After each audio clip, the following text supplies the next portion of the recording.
কলমে লেখা, কণ্ঠে বলা, এইভাবে শুরু পথ চলা। এই চলার পথে আজ আমাদের দ্বিতীয় পর্ব।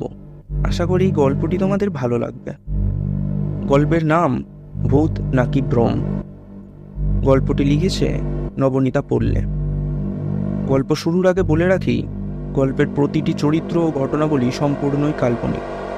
কলমকণ্ঠ কোনো রকম কুসংস্কারকে প্রশ্রয় বা মাথাছাড়া দিচ্ছে না।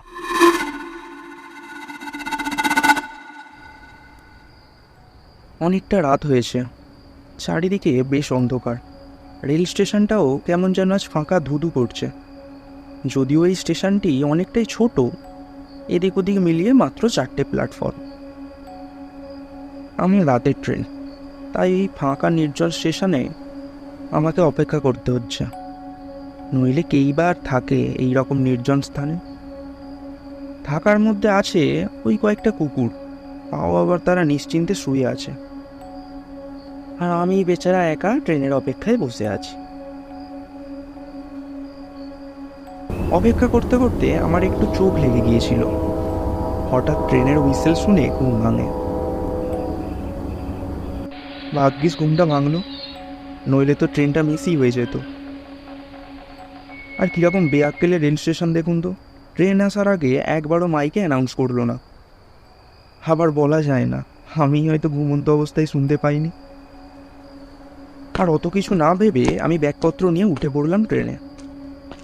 ট্রেনের বগিগুলি বাইরে থেকে বেশ ফাঁকা ফাঁকাই লাগছিল, কিন্তু আমি যে বগিটাতে উঠলাম সেটা তো দেখছি পুরোই ফাঁকা। একা একা এতটা পথ যাব, এটা ভেবেই কেমন বিরক্ত লাগছে। হঠাৎ চোখ গেল একদম কোণের দিকে। ওই কোণের দিকে জানালার পাশে বসে আছে এক কাকু। দেখে বয়স মনে হচ্ছে ওই বছর 40 হবে হয়তো। ভাবলাম যাবার পথে কথা বলার মতো একজনের দেখা তবে পাওয়া গেল। তাই গিয়ে বসলাম ওই ভদ্রলোকের ঠিক সামনের সিটে। দূর থেকে এই কর্নারটা বেশ অন্ধকার মনে হচ্ছিল, কিন্তু এখানে এসে দেখি জানালা দিয়ে চাঁদের একটু আলো পড়ছে। যদিও আর জ্যোৎস্না রাত নয়, আর ফুরফুরে বাতাসও লাগছে গায়ে। মিলেমিশে একেবারে মনোরম যাত্রা হবে এটুকু বুঝতেই পারছি।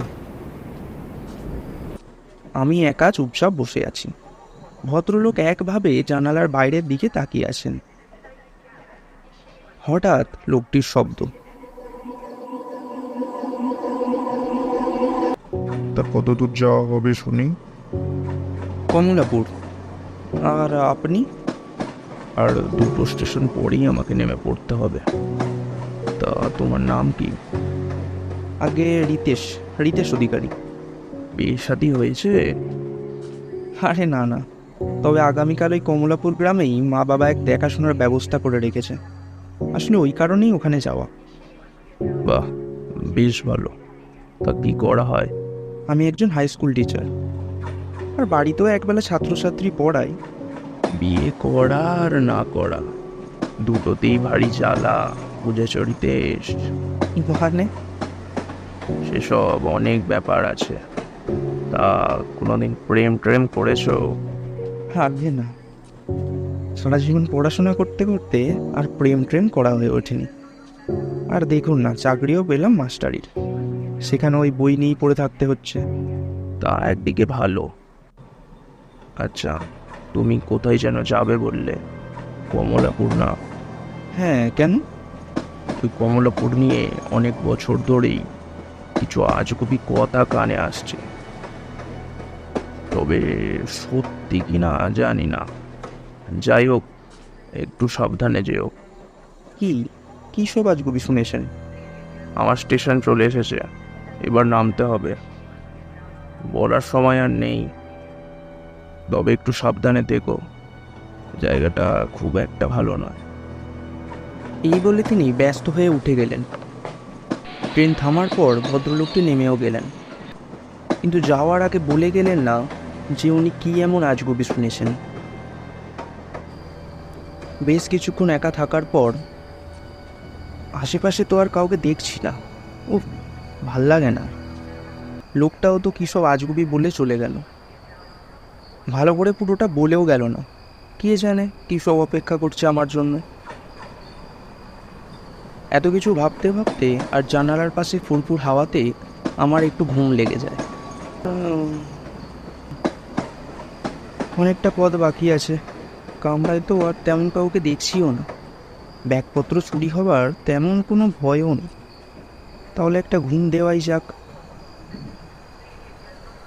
বেশ অনেকটা সময় কেটে যায়। হঠাৎ ট্রেনের ঝাঁকুনিতে আমার ঘুম ভাঙল। আমি হতভম্ব হয়ে, কে রে কে? ইতিমধ্যেই পাশে একটা মেয়ের খিলখিল হাসির শব্দ পেলাম। হাসির আওয়াজ পেয়ে আর চোখে হালকা করে দেখলাম, হ্যাঁ, এই যে সত্যি এক মেয়ে। যদিও লজ্জায় আমি তার মুখটা দেখার সাহস জোগাতে পারলাম না, তবে হঠাৎ হাসির শব্দে একটু গা ছমছম করেছিল বটে। সে যাই হোক, লজ্জা পাওয়ারও কিছু কারণ তো উপস্থিত আছেই। এই যেমন পুরো কামরায় আমি আর ওই একমাত্র মেয়েটিই আছি, আর কেউ নেই। আর তাছাড়া আমি একটু লাজুকও বটে। স্কুল জীবন থেকে কলেজ কোনো গার্লফ্রেন্ডই ছিল না আমার। যখনই চেষ্টা করেছি কোনো মেয়ের সাথে কথা বলার, তখনই মাঝে এসে বাধা হয়ে দাঁড়িয়েছে আমার এই লাজুকতা। তা আমি আর কি করব ভেবে না পেয়ে পকেট থেকে মোবাইলটা বের করে উদ্দেশ্যহীন টেপাটিপি করতে থাকি। কথায় আসে না, অভাগা যেখানে যায় নদীর পানিও সেখানে শুকিয়ে যায়। কোনো জানান ছাড়াই মোবাইলটা বন্ধ হয়ে গেল। আমি বিরক্ত হয়ে, ধ্যাৎ, চার্জটা এখনই শেষ হতে হলো, ভাল লাগে না আর। তবে আমার বেশ ভালোই মনে আছে, বাড়ি থেকে ফুল চার্জ দিয়েই বেরিয়েছিলাম। জানি না কেন এত তাড়াতাড়ি শেষ হয়ে গেল। তাই কয়েকবার চেষ্টা করে দেখলাম অন করার, কিন্তু কোনো লাভই হলো না। তাই বিরক্তির সাথে ফোনটা আবারও পকেটে রেখে দিতে হলো। যদিও ফোনটা চলছিল বলে কামরায় একটু আলো ছিল, ফোনটা অফ হয়ে যাওয়াতে কামরায় আবারও অন্ধকার নেমে এলো। বেশ কিছুক্ষণ সব কিছু শান্ত, শুধু কানে আসছে ট্রেন চলার শব্দ। মেয়েটাই প্রথমে নীরবতা ভাঙল, বলল, আমি শ্রুতি। আর আপনি? আমি আমি আবারও লাজুকতার কাছে আমি হেরে গেলাম। মেয়েটির সাথে কথা বলার জন্য আমি প্রস্তুত ছিলাম না। হঠাৎ মেয়েটির সাড়ায় আমি ঠিকঠাক উত্তরও দিতে পারলাম না। ভিতর থেকে যেন অন্তরাত্মা বলছে, রিতেশ, তুই কি করছিস? একটা মেয়ের সাথে ভালোভাবে ঠিকঠাক করে কথাও বলতে পারছিস না? এর মধ্যেই আবার মেয়েটির শব্দ, অত তাড়াহুড়োর কিছুই নেই, ধীরে ধীরেই বলুন। আমি মনে মনে ভাবছি, মেয়েটির কণ্ঠস্বর কত সুন্দর, আর আমার তো লজ্জায় কোলা ব্যাঙের মতো আওয়াজ বেরোচ্ছিল। মনকে সংযত করলাম, লজ্জা কাটিয়ে উঠতেই হবে এবার। কি জানি মেয়েটা কি আবার ভাবছে। তারপর আমি বললাম, আমি রিতেশ। এই অন্ধকারের মধ্যে মেয়েটা, ওই কি যেন নাম বললো, হ্যাঁ, শ্রুতি। শ্রুতি কোথা থেকে একটা মোমবাতি জ্বালিয়ে নিল। আমি একটু অবাক হলাম, কারণ মোমবাতি জ্বালানোর জন্য দেশলাই কাঠি বা লাইটার ব্যবহারের শব্দ আমি পাইনি। তাই জিজ্ঞাসা করলাম, আচ্ছা, আপনি কি দিয়ে মোমবাতিটা জ্বালালেন? আমি তো তেমন কিছু বুঝতেই পারলাম না। ও লাগবে নাকি আমি নিভিয়ে দেব? অন্ধকারেই থাকবেন? আরে না না, নেভাতে হবে না। এতক্ষণে ওই মোমবাতির আলোয় ওই মেয়েটির মুখ দেখার সৌভাগ্য আমার হলো। মেয়েটি খুব ফর্সাও না, আবার পুরোপুরি কালো তাও না, গোল মুখ, চিকন না। আর বর্ণনা দিতে পারবো না। তবে মোমবাতি হাতে হাওয়ায় হালকা উড়ন্ত ঢেউ খেলানো চুলে মেয়েটাকে বেশ মায়াবী লাগছে। মেয়েটি পাশেই এক স্থানে মোমবাতিটা রাখার ব্যবস্থা করলো। তারপর বলল, তা কি দেখছেন রিতেশবাবু? আরে না না, কেমন যেন অন্ধকার হয়েছিল না, আর ওই বাতির আলোয় একটু আলো হলো, ওই আর কি। যা হোক করে ম্যানেজ করলাম। দেখ, বারে বারে বোকা বোকা কাজ করে ফেলছি। মেয়েটা কি ভাবছে কে জানে। কয়েক মুহূর্ত পর মেয়েটি বলল, ও তাই বুঝি? হ্যাঁ ওটাই তো, নইলে আবার কি। তা ঠিকই বলেছেন, একটু বেশি অন্ধকার ছিল। তবে আমার অন্ধকার বেশ ভালো লাগে, এই যেমন একটু আগে ছিল। এই আবার কেমন মেয়ে রে বাবা, ঘুটঘুটে অন্ধকার পছন্দ। আমি একটু কৌতূহলী হয়ে বললাম, আমি অনেক মানুষ দেখেছি, কিন্তু এই রকম ঘুটঘুটে অন্ধকার প্রিয়সী নারী এই প্রথমবার দেখছি। দেখুন, সবার আলাদা আলাদা পছন্দ, আলাদা আলাদা শখ, তাই অদ্ভুত কিছুই নয়। তাই বলে ঘুটঘুটে অন্ধকার?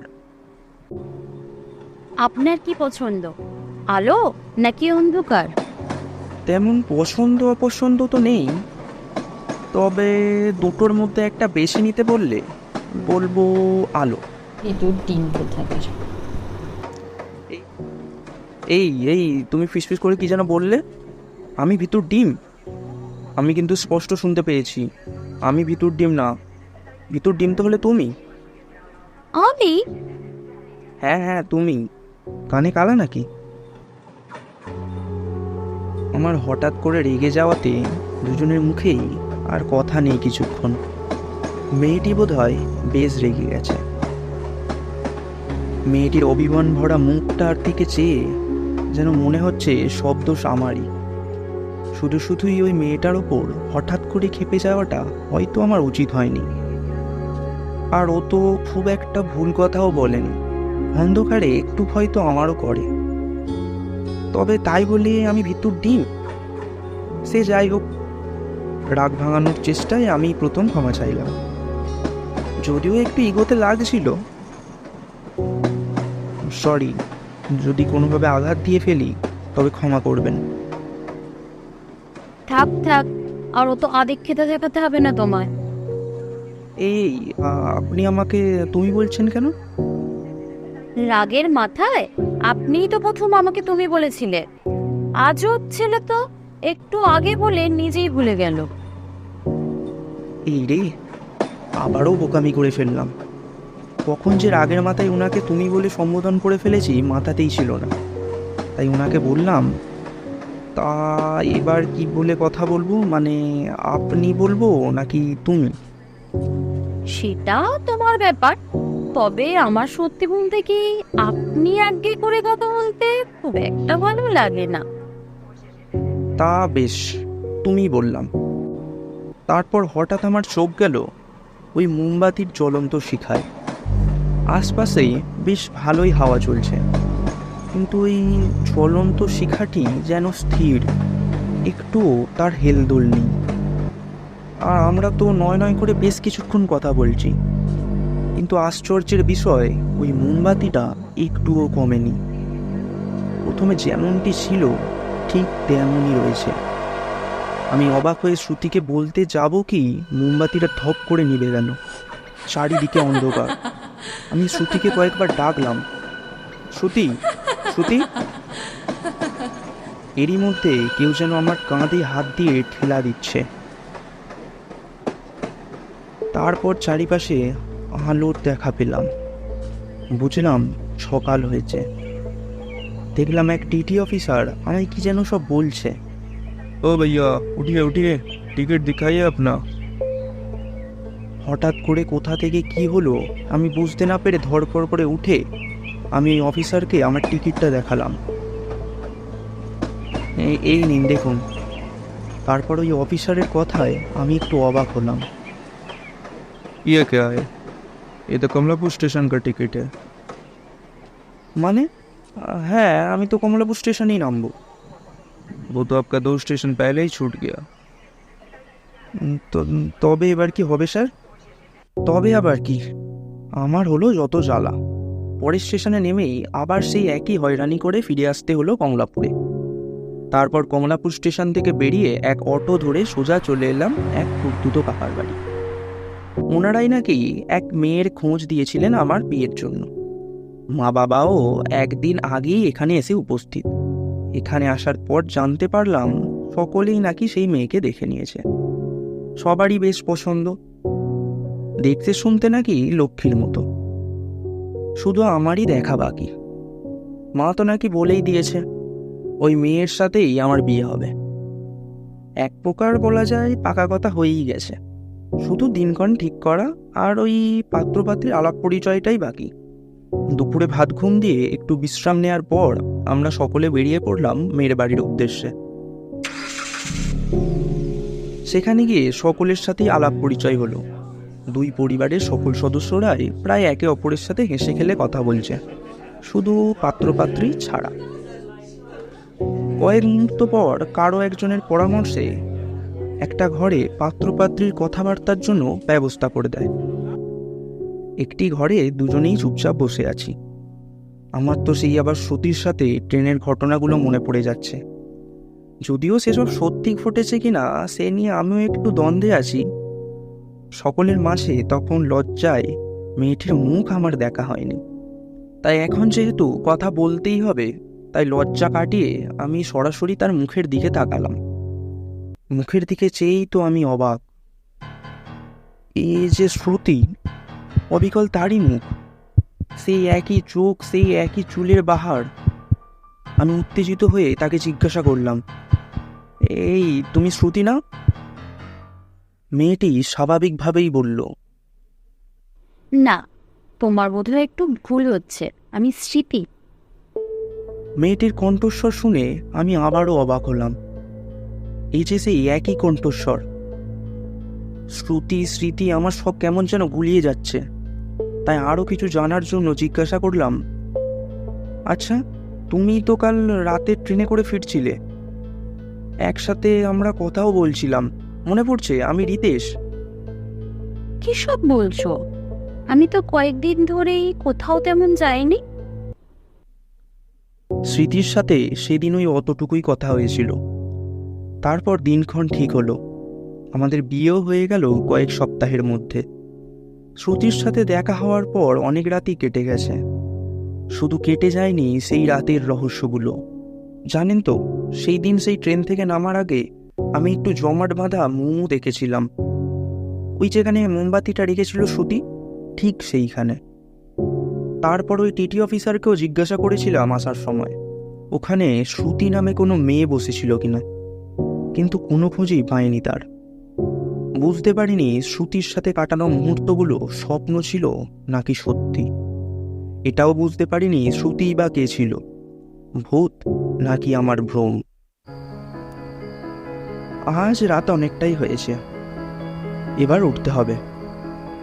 এখন আমি জানালার পাশে বসে তোমাদের গল্প শোনাচ্ছিলাম, আর পাশের খাটে শুয়ে আছে স্মৃতি, ঠিক যেন শ্রুতির জেরক্স কপি।